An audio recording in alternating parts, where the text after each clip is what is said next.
ఎవరి కొరకు ఎందుకొరకు సాగించు పోరాటము ఇల్లు విడిచి పల్లె విడిచి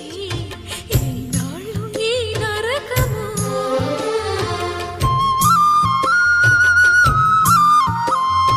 గుండెలో బాధలను దాచుకోవాలి నా పోరు బాటలో నీ తోడు కావాలి పల్లెనే ఇల్లుగా నువ్వు చూసుకోవాలి పంచాది నిర్మలకు చెల్లెవనిపించాలి